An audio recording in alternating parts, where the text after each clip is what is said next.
Welcome to Suman TV. ఆరోగ్యమే మహాభాగ్యం అని ఎప్పటి నుంచో అంటున్న మాట, దీన్ని అక్షరాలా మనం పాటించాలి కాబట్టే మీకోసం మోస్ట్ క్రెడిబుల్ ఎక్స్పర్ట్స్ తీసుకొస్తోంది సుమన్ టీవీ. అండ్ ఈ యజ్ఞంలో అందరం భాగస్వాములై ఆరోగ్యకరమైన భారతదేశం ప్రపంచాన్ని నిర్మిద్దాం అని చెప్తూ ఇవాల్టి మన స్పెషల్ గెస్ట్ చాలా పేరుగాంచిన సర్జికల్ ఆంకాలజిస్ట్. ఇన్ఫ్యాక్ట్ మన రాష్ట్రంలో తెలంగాణలో బహుశా she's the first lady surgical oncologist. అంటే పురుషాధిక్యం ఉండే ఈ రంగంలో కూడా తన పట్టుని సాధించడమే కాకుండా వేలకి వేల సర్జరీస్ చేసి ఎంతో మందిని క్యాన్సర్ బారిన పడిన వారిని వారి ప్రాణాలని కాపాడుతూ వారిని ఆదుకున్నారనమాట. అండ్ సుదీర్ఘమైన 25 ఏళ్ల ప్రస్థానంలో బహుశా ఎన్ని వేల మంది పేషెంట్లను చూసుంటారో లెక్క పెట్టడం చాలా కష్టం. అయితే ఇవన్నీ ఒక ఎత్తు అయితే, మహిళా సాధికారత కోసం పనిచేస్తూ అలాగే రోటరీ క్లబ్లో క్యాన్సర్కి సంబంధించిన విభాగంలో ప్రధానమైన పాత్ర పోషిస్తూ cancer prevention and screening for women ఈ రంగంలో ఈ విషయంలో చాలా శ్రద్ధ తీసుకుంటూ తన జీవితాన్ని సార్థకం చేసుకున్నారు. డాక్టర్ గీతా నాగశ్రీ గారు, సర్జికల్ ఆంకాలజిస్ట్, మనతో పాటు ప్రస్తుతం ఉన్నారు. వెల్కమ్ డాక్టర్ గీతా నాగశ్రీ గారు.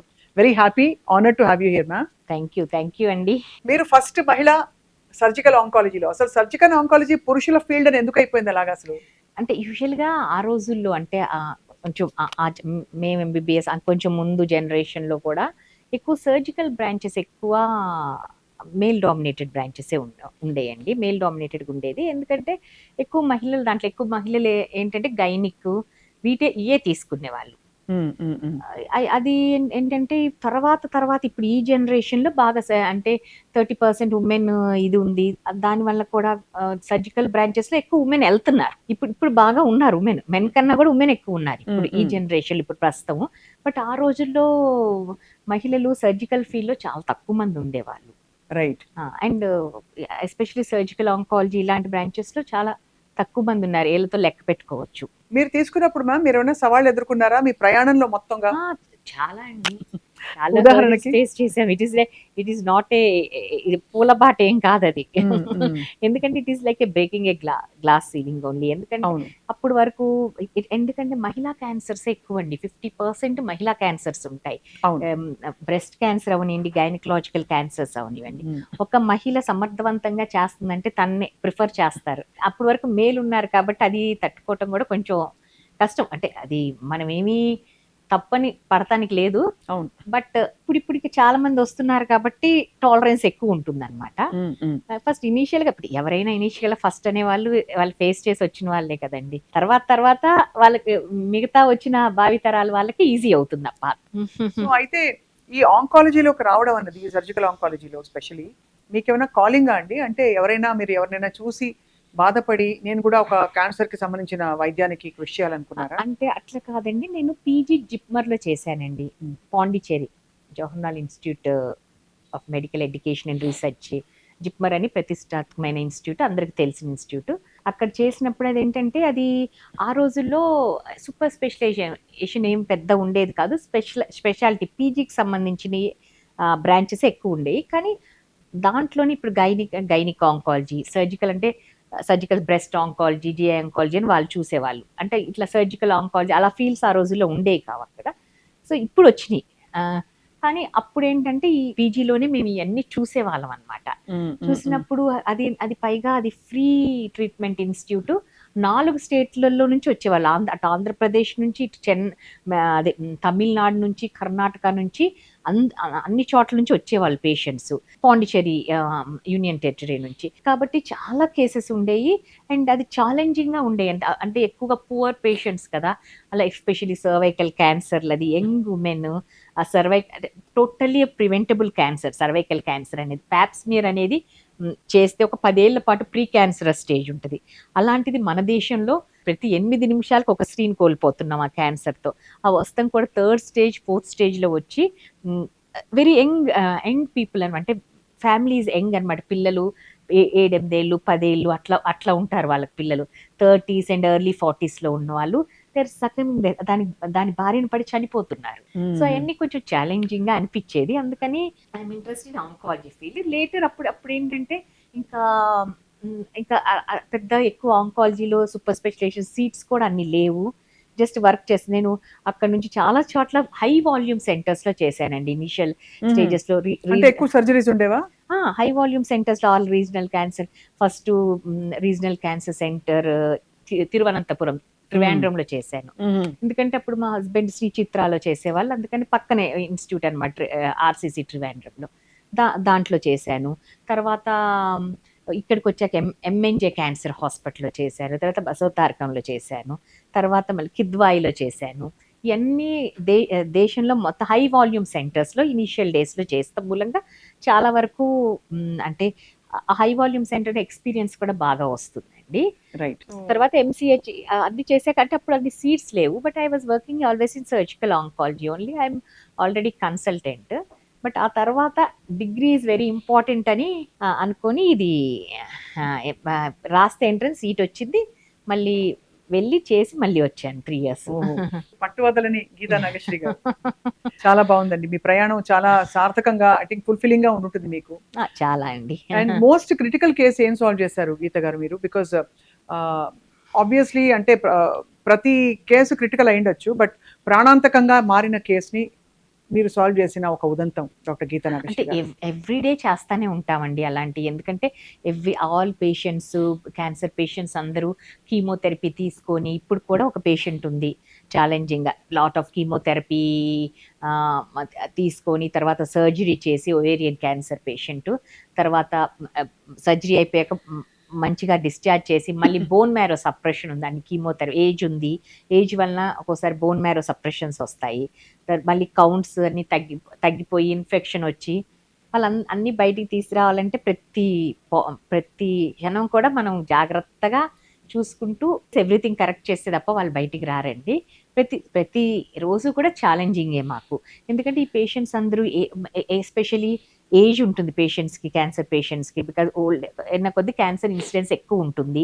అండ్ అదే కాకుండా ఇమ్యూనో సప్రెషన్ అంటే ఆల్రెడీ కీమోథెరపీ తీసుకొని ఉంటారు. కీమోథెరపీ తీసుకున్నప్పుడు కొంతవరకు ఆ కీమోథెరపీ ఎఫెక్ట్ ఇలాగే బోన్ మ్యారో మీద ఇమ్యూనిటీ సిస్టమ్ని డౌన్ చేస్తుంది అనమాట. అప్పుడు వాళ్ళు ఎక్కువ ఇన్ఫెక్షన్స్ వచ్చే ఛాన్సెస్ వీళ్ళకి ఎక్కువ ఉంటాయండి. సో ఇవన్నీ ప్రతి కేసు కూడా ఛాలెంజెస్. ఇప్పుడు సర్జరీ అప్పుడు కూడా మేజర్ సర్జరీస్ ఉంటాయి అనమాట. ఒక్కోసారి చాలా డిసీజ్ ఉంటుంది, ఎస్పెషలీ ఒవేరియన్ క్యాన్సర్ సర్జరీస్ చాలా ఛాలెంజింగ్ అండి. మొత్తం పొట్టంతా పాకిపోయి ఉంటుందన్నమాట. అది ఓపెన్ చేసి ఫస్ట్ అసలు మనం ఏలు కూడా మన చేయి కూడా దూర్చినంత డిసీజ్ ఉంటుంది. అంటే ఏమవుతుంది అంటే డిసీజ్ అంటే బాగా ఇన్ఫెక్ట్ అయిపోయి ఉంటుందా? మొత్తం ట్యూమర్ అంతా మొత్తం స్ప్రెడ్ అయ్యి ఒమెంటమ్ అని పొర ఉంటుందండి, పల్చగా మామూలుగా అందరికీ ఫ్యాట్ పొర ఉంటుందన్నమాట. ఇంటెస్టైన్ నుంచి ఆ పొర ఇట్లా ప్రొటెక్టివ్ పొరలాగా ఉంటుందన్నమాట. దాని మీద ఆ పొరంతా ట్యూమర్ చేరుకొని కేక్ లాగా ఫామ్ అవుతుంది. మొమెంటల్ కేకింగ్ అంటారు. అసలు ఫస్ట్ ఓపెన్ చేసినప్పుడు అబ్బా ఇది చేయగలమా అనే ఇది వస్తుంది, బట్ లోపల వెళ్ళి పెర్సెవరెన్స్ అనమాట. అంతా నెమ్మది జాగ్రత్తగా అన్నీ చేసుకుంటా వెళ్ళి at the end of the surgery మొత్తం డిసీజ్ తీసేస్తే అది చాలా గ్రాటిఫైయింగ్ ఉంటుందండి. మనకు అసలు ఆనందం డిఫరెంట్. అంటే మీరు లిటరలీ ఉండి చూసుకుంటూ తీసేయాలి. అవును. అంటే ఇదంతా ఓపెన్ సర్జరీ కదండి? అది ఓవరీ ఓపెన్ చేస్తాము.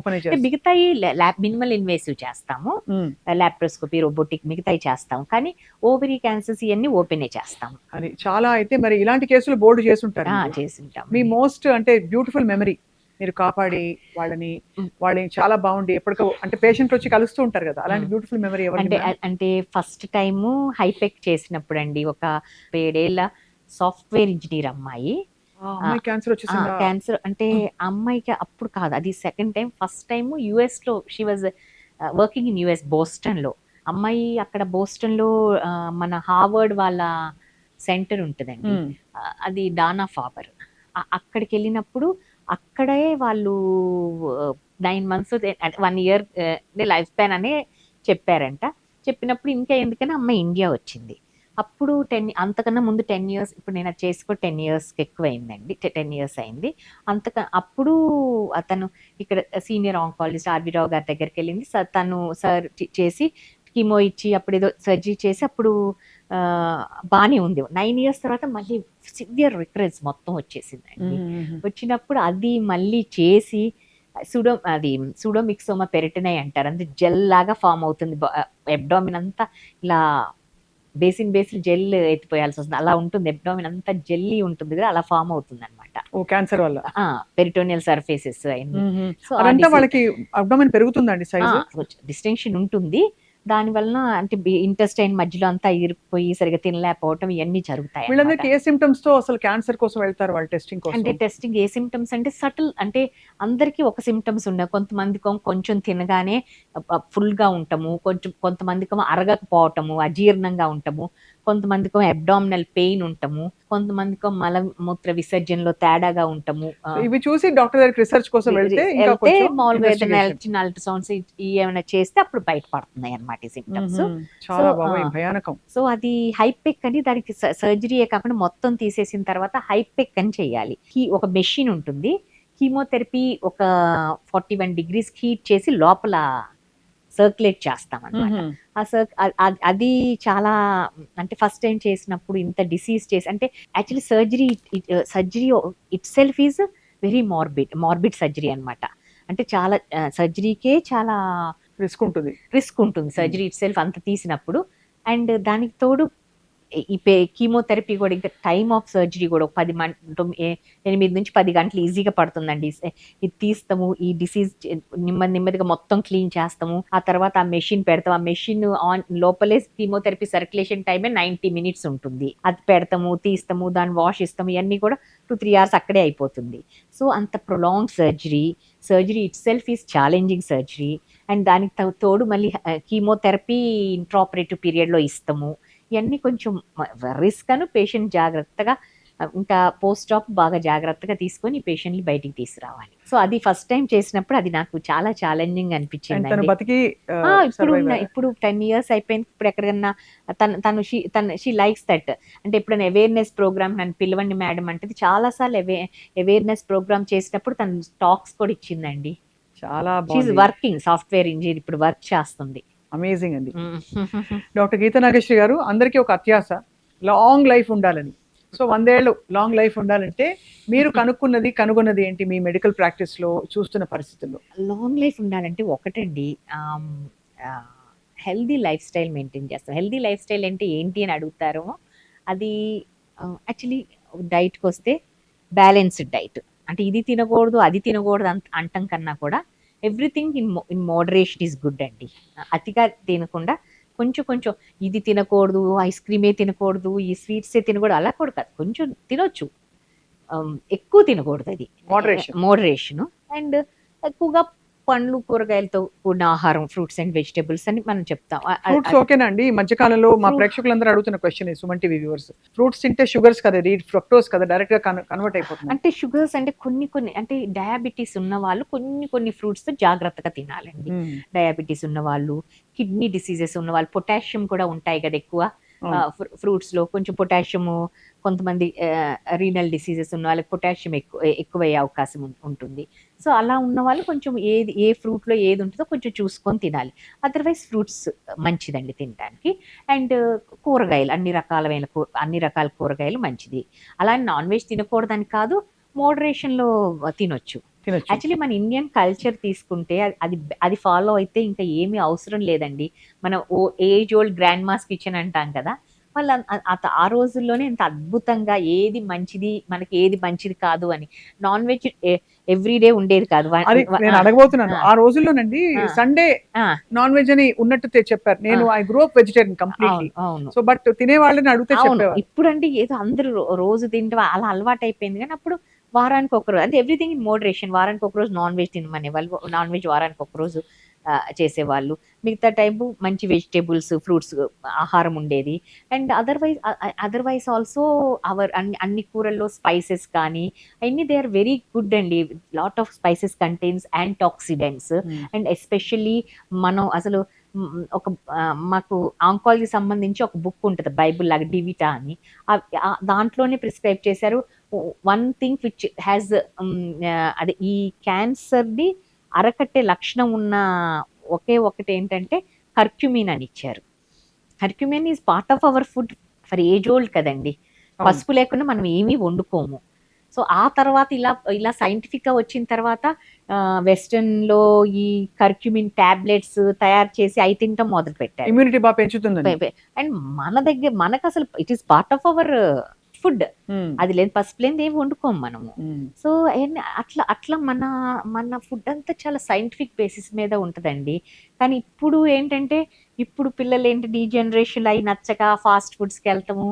ఇది అలా అంటే యాజ్ ఎ లేడీస్ మనం it is our duty to మన వరకు అయితే కొంచెం ఈ ట్రెడిషన్ ఫాలో అవుతున్నామండి. మన పేరెంట్స్ గ్రాండ్ పేరెంట్స్ వచ్చిన ఆహార అలవాట్లే మనకు ఉన్నాయి. బట్ అది మన ఫ్యూచర్ జనరేషన్ కూడా అలవాటు చేస్తాం అనేది మన బాధ్యతగా ఉండాలి. ఎందుకంటే వెళ్తూ వెళ్తూ అక్కడ అలాగ ఒక కాఫీ పెద్ద కాఫీ బ్రాండ్ దగ్గర ఆగి, ఒక స్టార్ బక్స్ దగ్గర ఎక్కడో ఆగి ఒక క్యారమల్ లాటే, ఒక క్యారమల్ క్యాపుచినో తాగితే అది ఈజీగా 300 పైన క్యాలరీస్ అండ్ అన్ని అడిషన్స్ తో పాటు వచ్చేసింది. సో అది నార్మల్ అయిపోయింది. ఇదివరకు ఏంటి వారానికి ఒకసారో 10 రోజులకు ఒకసారో బయటకు అలా వెళ్ళేవాళ్ళు. అండ్ సో మీరు అన్నట్టు లైఫ్ స్టైల్ చాలా మారిపోయింది. లైఫ్ స్టైల్ అండ్ ఎక్సర్సైజ్ ఒకటి ఇంపార్టెంట్ అండి. ఎవ్రీ పర్సన్ అంటే ఎక్సర్సైజ్ కూడా అంటే ఎవ్రీడే మ్యారథాన్స్ రన్ చేస్తాం ఏం అవసరం లేదండి. ఎవ్రీడే ఇంతని ఒక 3 kilometres 5 kilometres at least 3 to 4 days in a week చేసినా కూడా సరిపోతుంది ఎక్సర్సైజ్. అండ్ ఏదన్నా సమస్య వస్తే వెంటనే డాక్టర్ని సంప్రదిస్తాం అనేది నేర్చుకోవాలి. అది అలానే తగ్గుతుందిలే, అది ఏం లేదులే. మోస్ట్ ఆఫ్ ద ఇండియాలో ఈ క్యాన్సర్స్ కానీ ఏ డిసీజ్ అయినా కానీ 70% కొంచెం లేట్గానే వస్తున్నారు. అంటే across all walks of life. అంటే బీట్ అంటే ఎవరైనా ఎడ్యుకేటెడ్ అన్ఎడ్యుకేటెడ్ కానీ సోషియో ఎకనామిక్ స్టేటస్లో అతీతంగా అందరూ ఈవెన్ ఎడ్యుకేటెడ్ అందరు కూడాను లేట్ స్టేజెస్లోనే వస్తున్నారు. అండ్ ఈ స్క్రీనింగ్ ఒకటి చేసుకోవాలండి. ఎస్పెషలీ లేడీస్ 40 దాటిన అంటే 1 in 28 ఉమెన్కి ఇప్పుడు బ్రెస్ట్ క్యాన్సర్ వస్తుందని మన గణాంకాలు చెప్తున్నాయి. 40 దాటిన ప్రతి స్త్రీలు కూడాను మహిళలు అందరూ కూడా ఈ మ్యామోగ్రఫీ టెస్ట్ చేయించుకోవాలండి. మ్యామోగ్రఫీ అండ్ అల్ట్రాసౌండ్ బ్రెస్ట్ ఇది చేయించుకోవటం వలన అంటే మనకు చేతికి తగలాలంటే అది అట్లీస్ట్ ఒక చిన్న చెర్రీ సైజ్ అనుకోండి అంటేనే తగులుతుంది మన చేతికి. అప్పటికే కొన్ని ఈ క్యాన్సర్స్లో కూడా అగ్రెసివ్ టైప్స్ ఉంటాయండి. ఆ అగ్రెసివ్ టైప్స్ అయితే మన చేతికి తగిలే లోపలే డ్యామేజ్ అయిపోతుంది. వేరే బ్లడ్లోకి వెళ్ళిపోయి వేరే అవయవాలకు స్ప్రెడ్ అయిన కూడా చూసామన్నమాట. అందుకని ఈ మ్యామోగ్రఫీలో ఏంటంటే చిన్న ఆవగింజ సైజులోనే మిల్లీమీటర్ సైజులో తెలుస్తుంది. అప్పుడు దాని యొక్క పరిణామాలు తక్కువ ఉంటాయి అన్నమాట. అట్లీస్ట్ డ్యామేజ్ అనేది తక్కువ ఉంటుంది. సో ప్రతి ఒక్కరు కూడా మ్యామోగ్రఫీ అల్ట్రాసౌండ్ బ్రెస్ట్ వీలైతే అల్ట్రాసౌండ్ అబ్డామిన్ అంటే ఇండికేషన్ ఉన్నప్పుడు అది కూడా చేయించుకోవచ్చు. అంటే ఒక జస్ట్ సింపుల్ టెస్ట్ చాలా వరకు బయటపడతాయి. దాంట్లో ఎక్కడ ఏమన్నా కిడ్నీలో ఏమన్నా ట్యూమర్ ఉన్నా, లివర్లో ఏమైనా ట్యూమర్ ఉన్నా, యూట్రస్లో ఉన్నా, ఓవరీస్లో ఉన్నా బయటపడుతుంది. సో ఈ టెస్ట్లు రెగ్యులర్గా చేయించుకోవాలి. అండ్ ఏదన్నా ఇప్పుడు ఈ డయాబెటీస్ కానీ హైపర్ టెన్షన్ కానీ అలా ఉంటే కంట్రోల్ పెట్టుకోవాలి. ఇంకోటి ఏంటంటే stress. Most of the cancers especially so the breast cancer నేను నా అబ్జర్వేషన్, ఎందుకంటే ఎక్కువ ఉమెన్ కాబట్టి బ్రెస్ట్ చాలా వరకు వస్తాయి. చెప్పాలి మ్యామ్, బికాజ్ ఇది క్యాన్సర్ ఎందుకు వస్తుందంటే చెప్పలేకపోతున్నారు. అట్లీస్ట్ మీరు ఒక కామన్ థ్రెడ్ చూసారు కదా. అవును, అంటే ఈ ఉమెన్ నేను చూశానండి. అంటే అది నేనే స్పెసిఫిక్గా సైంటిఫిక్ స్టడీ అట్లా పేపర్ అట్లా లేకపోయినా కానీ వి అబ్జర్వ్ కదండి. బట్ ఉమెన్ స్ట్రెస్గా అంటే ఇప్పుడు single women those who are facing lot of stress వాళ్ళకి ఎక్కువ incidents of breast cancer. Stress is one of the major factor especially so for breast cancer అండి. అదర్ రీజన్స్ ఏంటంటే lifestyle మారిపోవటము. ఇప్పుడు అన్నీ మారిపోయినాయి కదండి. ఇప్పుడు మనం చూసుకుంటే ఇప్పుడు మన జనరేషన్కి ఇప్పటికి మనం చూసుకుంటే ఈ ఏజ్ ఆఫ్ మెనార్కీ తగ్గిందండి. అప్పుడు 13-14 ఉంటే ఇప్పుడు age of menarche 9, 10, 11 maximum. Maturity 10-11కే అమ్మాయిలు మెచ్యూర్ అవుతున్నారు. And age of menopause average అప్పుడు 48, 49, 45 నుంచి 48 వరకు వచ్చేసేది మెనోపాస్. ఇప్పుడు యావరేజ్ ఏజ్ 51. 50 to 53 years కూడా ఉమెన్ ఆర్ మెన్స్ట్రుయేటింగ్. 53, 54 వరకు కూడా women are menstruating. And years of hormone exposure పెరిగింది. పైగా మనం త్రాగే నీళ్ళు, తినే ఆహారం, పీల్చే గాలి అన్నీ కలుషితము. అండ్ ఎస్పెషల్లీ ఈ మనం పాలు వీటన్నిటికి కూడా ఏది న్యాచురల్ గా రావట్లేదండి. ఎన్నిటిని అంటే ఎంత హెల్దీ అని అనుకున్నా, హోమ్ కుక్డ్ అనుకున్నా, ముడి పదార్థాలన్నీ కూడా కంటామినేటెడ్, అడల్టరేటెడ్. ఇప్పుడు పాలు తీసుకున్నాం అనుకో, ఏదైనా ఇంజెక్షన్ ఆక్సిడెంట్ ఇవ్వండి ఓకే, గోవులకి ఇచ్చే గోవులకి ఇస్తున్నారు కాబట్టి ఆ ఎఫెక్ట్ ఉంటుంది డెఫినెట్ గా. అండ్ ఈవెన్ ద మీట్, మనం తినే మీట్ లో కూడా అన్ని హార్మోన్ డ్రివెన్, ఇవన్నీ increase years of hormone exposure కూడా పెరిగింది. ఇవన్నీ కూడా ఒక కారణం, ఈ మహిళల్లో క్యాన్సర్స్ ఎక్కువ అవటానికి ఇవన్నీ కారణం. సో ఇది ఇప్పుడు క్యాన్సర్లు పెరిగిపోయాయి. అఫ్ కోర్స్ ఇండియా ఇప్పుడు ఇదివరకు ఉన్న హెల్దీ ఇండియా అంటే ఎక్కడో మూలకు ఒక పెద్ద పెద్ద కేసు మహమ్మారి లాంటి వ్యాధి చూసేవాళ్ళం. ఒకప్పుడు అంటే మనకి టీబీ లాంటి ఎంత సివియర్ ఎండమిక్స్ ఉన్నా కూడా డీల్ చేసుకున్నాం. బట్ అప్పుడు ఇండియా హెల్దీగా ఉండేది, ఇప్పుడు అన్హెల్దీగా మారింది అనుకుంటున్నాం. సో 3 ఫ్యాక్టర్స్ చెప్పాలంటే మ్యామ్, మనం ఇప్పుడు ఇండియా అన్హెల్దీగా మారడానికి ఏం చెప్తారు? ఒకటి లైఫ్ స్టైల్ అండి. నేను ఇప్పుడు ఆల్ చెప్పిన ఫ్యాక్టర్స్ అన్ని అంటే మన చేతుల్లో లైఫ్ స్టైల్ కూడా కొన్నేమో కరెక్టబుల్ కాజెస్ ఉంటాయి, కొన్ని నాన్ కరెక్టబుల్ కాజెస్ ఉంటాయండి. ఇప్పుడు కొన్ని మన చేతుల్లో ఉండవు. అంటే ఇప్పుడు మనం తినే ఆహారం, పీల్చే గాలి, తాగే నీరు మన చేతుల్లో ఉండేది కాదు. అన్ని కలుషితమైనవి. ఇప్పుడు పాలంటే ఇక్కడ ఆర్గానిక్ అన్ని ఎవరు తెచ్చుకోలేరు. ఇప్పుడు మన సిటీస్ లో ఉన్నాం అనుకో, we have to depend on packets, ఇవే డిపెండ్ అవ్వాలి. So life style is one thing, life style is the thing. And ఇంకోటేమో ఈ ఫాస్ట్, దీని వల్ల స్ట్రెస్ ఎక్కువైపోయిందండి. అదొకటి స్ట్రెస్ అంటే ఇప్పుడు ఉమెన్ అనుకోండి, ఒకప్పుడు women is confine to the house. మనం నీతి సారాలో డిస్క్రైబ్ చేస్తారు కదా, ఐడియల్ ఉమెన్ కార్యేషు దాసి, కర్ణేషు మంత్రి, భోజ్యేషు మాత అని. They are the virtues describe for the ideal women. But ఇప్పుడు ఈ తరంలో స్త్రీలు, they are not neglecting those. In addition to, not instead of that, in addition to performing all those virtues, they are excelling in their careers. And they are బయట చూస్తే ఏ రంగంలో చూసినా కానీ, even స్వచ్ఛంద సంస్థలు కూడా, ఉమెన్ రన్ చేసిన స్వచ్ఛంద సంస్థలే చాలా టాప్ పొజిషన్ లో ఉన్నాయండి ఇప్పుడు చూస్తే. అండ్ ప్రతి దాంట్లో కూడా వాళ్ళు they are making mark in their careers. ఇల్లు కూడా సమర్థవంతంగా చేసుకుంటున్నారు. ఇట్ ఈస్ మల్టీ టాస్కింగ్ అండి. We are able to do, but ఆ స్ట్రెస్ అనేది చాలా ఉమెన్ ఎస్పెషలీ. సో మెన్ కూడా చాలా బిజినెస్లని, దాన్ని చాలా లైఫ్ స్టైల్ అంతా మారిపోయిందండి.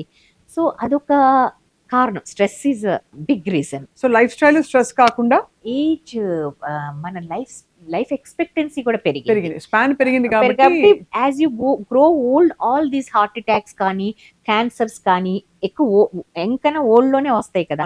మన ఇండిపెండెన్స్ వచ్చినప్పుడు మన లైఫ్ ఎక్స్పెక్టెన్సీ ఈజ్ 45 years అండి, అరౌండ్ దట్. బట్ ఇప్పుడు life expectancy 75, 80 life expectancy. Even 80 years కూడా వాళ్ళు ఇండిపెండెంట్ గా they are able to travel, foreign travel వెళ్తున్నారు, చిల్డ్రన్ దగ్గరకో లేకపోతే వాళ్ళు ఫన్ ట్రిప్స్ కో. 80 years కూడా they are independently travelling. So almost double అయింది life expectancy. So as you grow old, all these things are common only. చాలా I think correct గా మీరు చెప్పినట్టు అన్ని మన స్పాన్ పెరుగుతున్న కొద్దీ సమస్యలు కూడా పెరుగుతాయి. దాని మేనేజ్మెంట్ కూడా బాగా ఇప్పుడు సమర్థంగా మనం ముందుకు తీసుకెళ్తున్నాం, సమర్థవంతంగా. డాక్టర్ గీతా నాగేశ్వరి, మీరు ఇందాక ఇంట్లో నేను నాలాంటి వాళ్ళు, మనలాంటి వాళ్ళు ఎవరైనా వర్కింగ్ విమెన్ ఇవాళ వంట చేద్దామని చెప్పి మనం వెళ్తాం. అరే ఇంట్లో పసుపు అయిపోయింది, ఎండుకుంది. ఇదివరకైతే ఊళ్ళలో పసుపు కొట్టి తీసుకొచ్చేవాడు, పసుపు ఊరి నుంచి పసుపు, కారం, బియ్యం అన్నీ వచ్చి. ఇప్పుడు ఆ ఫెసిలిటీ లేదు అందరికి. షాప్కి వెళ్తాం, ఒక పేరుగాంచిన బ్రాండ్తో పసుపు తీసుకుంటాం, కారం తీసుకుంటాం.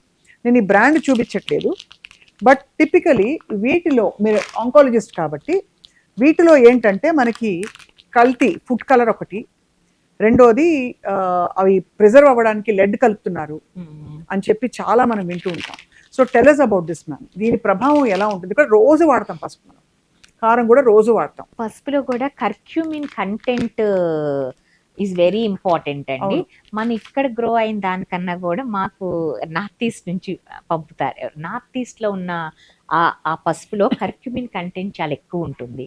ఇక్కడ కూడా కొన్ని పాకెట్ ఆఫ్ ఏరియా అరకులో ఉంటుంది, దాంట్లో ఇక్కడ కన్నా బెటర్, కానీ అది కూడా అంత కాదు. నార్త్ ఈస్ట్ లో గ్రో అయిన పసుపులో కర్క్యూమిన్ చాలా ఎక్కువ ఉంటుంది. That is also very important. Curcumin is the one thing which prevents cancer and all. So అదొకటి. అండ్ ఏదైనా కానీ మనం అంటే ఎంత ఎఫ్ఎస్ఎస్ఏ ముద్ర ఉన్నా కానీ, ఎంత క్వాలిటీ టెస్టింగ్ ఉన్నా కానీ మనకు తెలీదు. లెడ్ కంటెంట్ ఉన్నది మనకు తెలిసిందండి చాలా. అంటే తెలియదండి అడల్ట్రేషన్, ఐ అడల్ట్రేషన్ అంటారు. మనం ఇప్పుడు అవి వాడక తప్పదు కదండి. అన్ని ఇది కాకపోతే ఇంకోటి కూడా అవి వాడాల్సిందే కదా. అవును. కాబట్టి ఏం జాగ్రత్తలు తీసుకోవచ్చు అంటారు మన వంట చేసేటప్పుడు? అంటే వంట చేసేటప్పుడు జాగ్రత్తలు అంటే ఏమైనా వీలైతే, అంటే మనకు అవకాశం ఉండి మనకుంటే అలా మనం ప్యూర్ ఇంగ్రీడియంట్స్ పూర్ ఇంగ్రీడియంట్ తెచ్చుకొని అవి చేయించుకోవటం, దట్ ఈస్ వన్ థింగ్. అలాగే టెఫ్లాన్ కోటెడ్ ఈ నాన్ స్టిక్లు వీటి గురించి మీ అభిప్రాయం ఏంటి? వాటిలో కూడా అంటే కార్సినోజెనిక్ పదార్థాలు ఉంటున్నాయి అని అంటున్నారు. Good companies still we are using non stick, but age ఓల్డ్గా మనం మన ఇంట్లో మళ్ళీ కొంతమంది మట్టి పాత్రలకు కూడా దిగుతున్నారండి. మట్టి చాలా పాత్రలు మంది మంచివి కదా, చాలా మంది అంటే మళ్ళీ అంటే ఏదో అంటారు కదా, మళ్ళీ పాత కాలానికి అన్ని అన్ని మళ్ళీ దే ఆర్ గెటింగ్ మంచి ఏంటది ఇత్తడితో టిఫిన్ క్యారియర్లు, ఇత్తడి గిన్నెలో ఉండేది అమ్మ అన్నం చిన్నప్పుడు. అవును. అలాగే మీరు అన్నట్టు మట్టి పాత్రలో కూడా మనకి ఏదైనా వండుకుంటే చాలా రుచిగా కూడా ఉంటుంది. మట్టి పాత్రలకి దిగుతారు కొంతమంది, ఇళ్ళలో వండుతున్నారు మట్టి పాత్రలు. బట్ అన్నిటికీ మన చేతుల్లో ఉండదు కదండి. మనం ఫాస్ట్ లైఫ్ లో we can't take care of all these things. అంతే కదా. చాలా కానీ ఉన్న దానిలో మనం అవాయిడ్ చేయాలి, క్లీన్ ఫుడ్ తినే ప్రయత్నం అయితే చేయాలి. మీరు ఇంత బిజీ ఆంకాలజిస్ట్ గా ఉంటూ సర్జరీ చేస్తారు రోజు, మీ ఆరోగ్యాన్ని మీరు ఎలా కేర్ తీసుకుంటారు? ఏం తింటారు? మీ బ్రేక్ఫాస్ట్ కి మీరేం జాగ్రత్తలు పాటిస్తారు? బయట తింటారా ఫుడ్? బయట తక్కువేనండి. అంటే బయట తక్కువ అంటే ఎప్పుడన్నా ఏదో పెళ్ళికి ఫంక్షన్స్కి వెళ్ళినప్పుడు వీల్ హ్యావ్ ఇట్. బట్ ప్రత్యేకంగా బయట రెస్టారెంట్కి వెళ్తాము అది తక్కువే. మేము ఎప్పుడు అనిపించదా ఫ్యామిలీతో బయటకు వెళ్ళాలి? ఒకేషన్ వస్తే మనకి ఏదొచ్చినా మనకి మన కల్చర్ లో ఫుడ్డే కదా మెయిన్. ఎప్పుడన్నా వెళ్తాము, అదేం ఎప్పుడన్నా వెళ్తాము, కానీ ఇంట్లో కూడా ఎంజాయ్ చేస్తాము ఫ్యామిలీ అందరం కలిసి ఫ్యామిలీతో. అండ్ ఇంకేంటంటే నేను నార్మల్ ట్రెడిషనల్ ఏజ్ ఓల్డ్ ఇంట్లో చేసే ఐ హ్యావ్. సో బాగా వర్షం పడుతుంది, మధ్యాహ్నం పూట బజ్జీలు పునుగులు మీ ఇంట్లో వేశారు, మీరు తింటారా? ఫ్రైడ్ ఫుడ్ అని అవాయిడ్ చేస్తారా? తింటామండి. ఎవ్రీథింగ్ మోడరేషన్ ఇస్ గుడ్ అని చెప్పాను, తినకూడదు అని ఏం లేదు. అలాగే ఎక్సర్సైజ్ చేస్తారా డాక్టర్ గీతా నాగేశ్వరి? ఎక్సర్సైజ్ అంటే రోజు కుదరదు, కానీ కుదిరినప్పుడు చేస్తానని. అంత ముందు లేదు, దానివల్ల కొంచెం నాకు అనిపిస్తుంది. కేబిఆర్కి వెళ్తా ఉంటాను వీలైనప్పుడల్లా వాకింగ్కి. అక్కడే కొంచెం లేడీస్ అందరూ కొంచెం ఈ స్ట్రెచ్చింగ్స్ అవి చేస్తూ ఉంటాము. బాగుంది. ఐ థింక్ మీరు ఆరోగ్యంగా ఉంటే మీ పేషెంట్లు చూసి మిమ్మల్ని మీ చిరునవ్వును చూసి సగం జబ్బు తగ్గిపోతుంది. సర్జికల్ ఆంకాలజీలో ఇప్పుడు లేటెస్ట్ గా ఏం భరోసా వస్తుంది మనకి? ఎలాంటి క్యాన్సర్ వచ్చినా మనం క్యూర్ చేసుకోవచ్చు అంటే ఏ క్యాన్సర్ వచ్చినా క్యూర్ చేసుకోవచ్చండి, ప్రొవైడెడ్ ఎర్లీ డయాగ్నోసిస్ ఉంటే.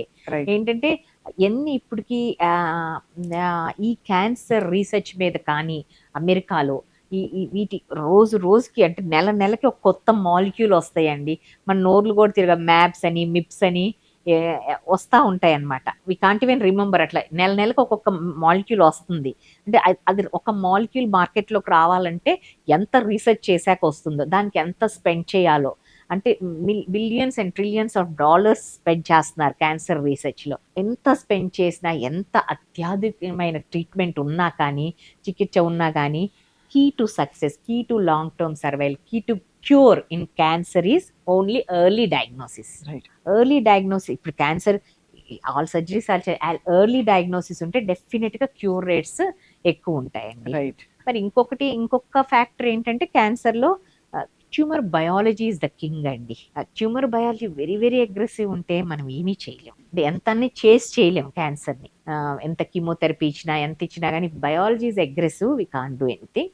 ఏ ఒక్కరికి సిమ్టమ్స్ వచ్చినా కానీ అంటే తెలుస్తూ ఉంటుంది. ఇలా మనకు ఎక్కడన్నా పుండయ్యేది హీల్ అవ్వకపోయినా కానీ, దగ్గు సాధారణంగా ఒక వారం ఉంటుంది, 2 వారాలు ఉంటుంది. అంతకు మించి ఒక నెలల తరబడి దగ్గు వచ్చింటే డెఫినెట్గా డాక్టర్ సంప్రదించాలి. అలానే ఏదన్నా ఇక్కడ లోపల పుండ్లు కానీ, నోట్లో ఇక్కడ నెక్లో ఏదైనా నోట్స్ కానీ ఉన్నా కానీ, అండ్ బాడీలో ఎక్కడైనా స్వెల్లింగ్ ఉన్నా కానీ, అండ్ మలమూత్ర విసర్జనలో ఏదైనా తేడా ఉన్నా కానీ, అండ్ బ్లడ్ ఏమైనా వస్తున్న యూరిన్లో కానీ, మోషన్లో కానీ, లేకపోతే మెనోపాస్ అయిన తర్వాత మహిళలకి బ్లీడింగ్ కానీ, స్పాటింగ్ చిన్న రక్తం చుక్కలా కనిపించినా కానీ, ఇవన్నీ సిమ్టమ్స్ రెడ్ ఫ్లాగ్స్. అలర్ట్గా ఉండాలి.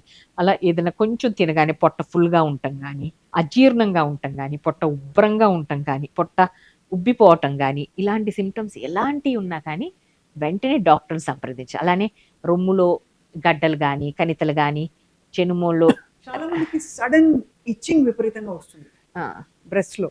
ఇది చాలా మంది అడిగారు మమ్మల్ని. ఏదున్నా కానీ ఒకసారి డాక్టర్ సంప్రదించి ఏమున్నా ఉందా అని నిర్ధారించుకోవటంలో తప్పేం లేదండి. ఎందుకంటే ఇప్పుడు బ్రెస్ట్లో గడ్డలు ఉన్నా కానీ అది 10% 10 to 20% క్యాన్సర్స్ అవుతాయి. మిగతా 80 to 90% బినైన్ లంప్సే. ఫైబ్రాయిడ్ బట్ ఇది క్యాన్సర్ గడ్డ, బినైన్ గడ్డ, అదే నార్మల్ గడ్డ అనేది నిర్ధారించుకోవటం మాత్రం చాలా అవసరం.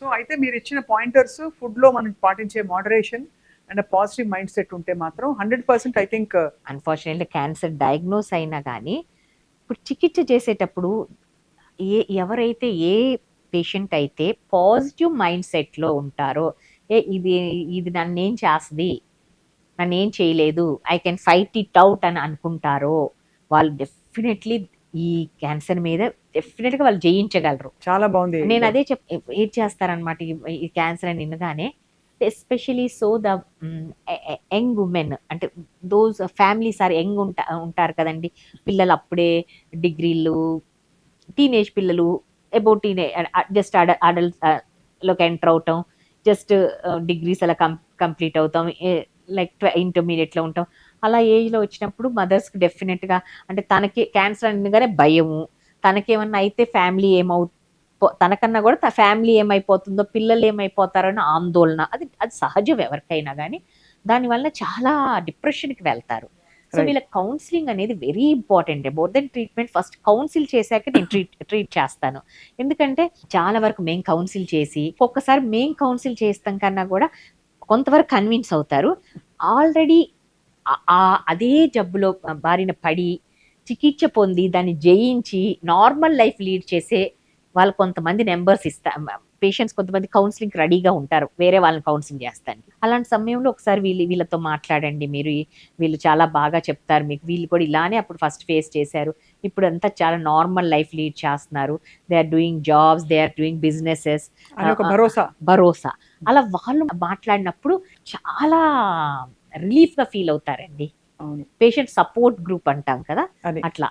ఇప్పుడు మేము కౌన్సిల్ చేస్తాం, ఒకవేళ అప్పుడు కూడా వాళ్ళు ఇంకా డిప్రెషన్లో ఉంటే వేరే ఈ పేషెంట్ సపోర్ట్ గ్రూప్ అని వాళ్ళతో చేయించుతాము.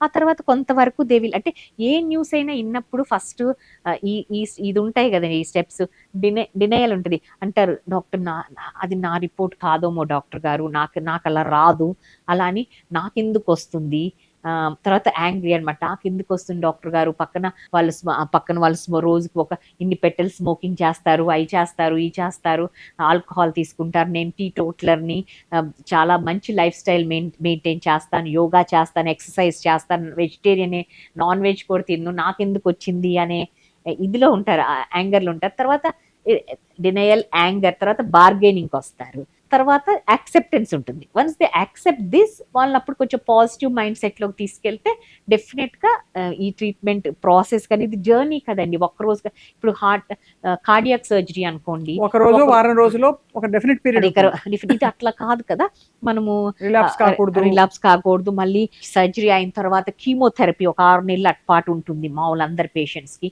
ఆ తర్వాత మళ్ళీ రేడియేషన్ ఉంటుంది 1 నెల. ఇవన్నీ ఆ కీమోథెరపీ అప్పుడు తాత్కాలికంగా కొన్ని ఇబ్బందులు ఉంటాయి, కాదనట్లేదు.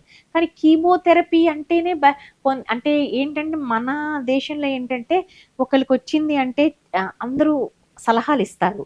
ఆ సలహాలు, అమ్మో కీమోథెరపీయా, పలానా వాళ్ళకి ఇస్తే అట్లయింది, పలానా వీళ్ళు భయపడిపోతారు. అలా కాదు, ఎప్పుడు పాజిటివ్గా ఇవ్వాలన్నమాట కౌన్సిలింగ్. కీమోథెరపీ అంటే వాళ్ళు ఏంటో ఒక భూతం లాగా చూస్తారు.